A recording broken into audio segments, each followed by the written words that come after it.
Hi there, Giovanni here at Frap Audio. We're in the studio with Federico. Hi. Hi.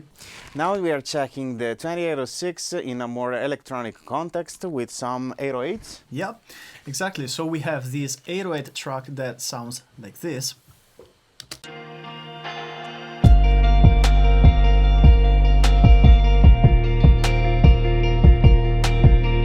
So as you can hear, this 808 is already fairly saturated. But I want to see how much the 2806 can help with saturating this signal even more, because as you might know, saturation is in 808 is really important to make the track audible with small speakers such as laptops or cell phones.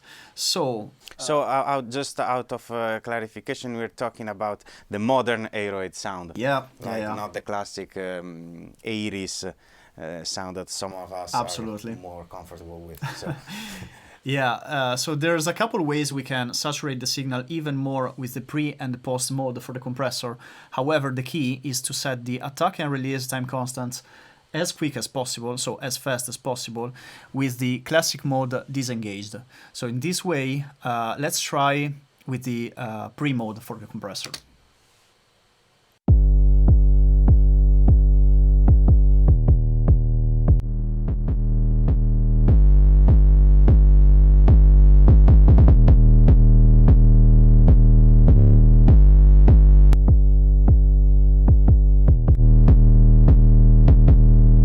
Let's check it in the mix.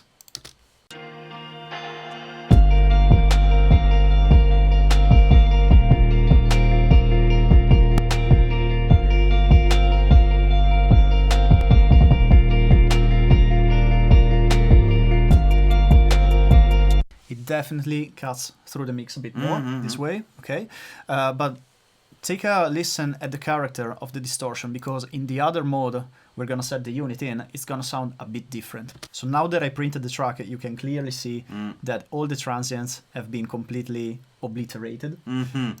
The other way we can saturate the signal even more is by setting the compressor in post mode, which shifts the detection point after the makeup gain and really pushing the makeup knob.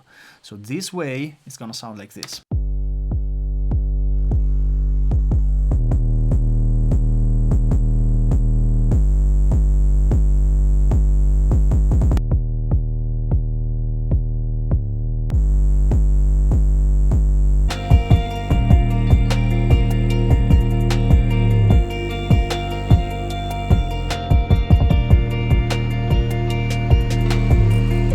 So in this case, I don't think this mode is appropriate for this song, but it's just to showcase what the unit can do. I think the first mode was a bit better for the saturation in this context. But let's take a listen what the time constants actually do if we want to play around with them a little bit.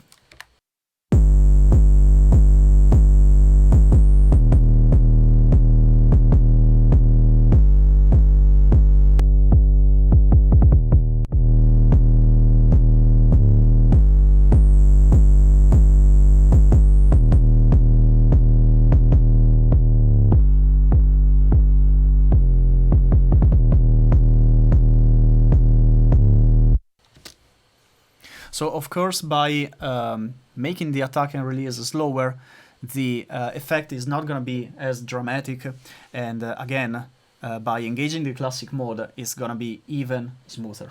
Yeah, because in this case we had the time constants that were so fast that they somehow resonated with the waveform and introduced some amplitude modulation kind of artifacts. So you could clearly hear like kind of almost a sort of a sideband at the beginning with the fastest settings. Another cool way you can show in this session is the way the external sidechain input works on this unit. So right now I'm sending the 808 as the audio input in the 2806 and the kick as the external sidechain input. So the way I have this external sidechain switch set up is upwards, which means that the compressor is reacting just to the external sidechain input, whereas if it was in the sum mode, the compressor would react based on the audio signal itself, so the 808, and on the external sidechain input as well. So right now, I just want to perform a classic sidechain where the 808 gets ducked when the kick hits. So I'm using fairly fast attack and release time, but with the classic mode engaged. And as a little production trick, I just shifted the kick a few milliseconds earlier so that we don't hear the click of the 808 because the 808 has a little transient itself. So let's hear what it sounds like.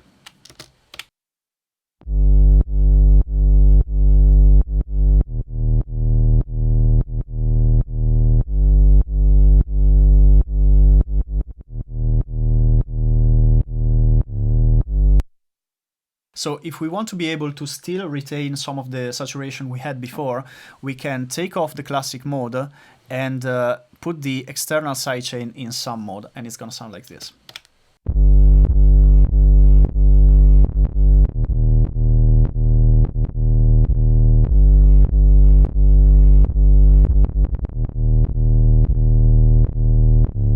Okay, so thank you, Federico, for showing us a couple of ways of adding distortion to a modern 808 bassline, and a couple of ways of creating a sidechain effect through the different external sidechain routing capabilities of the 2806.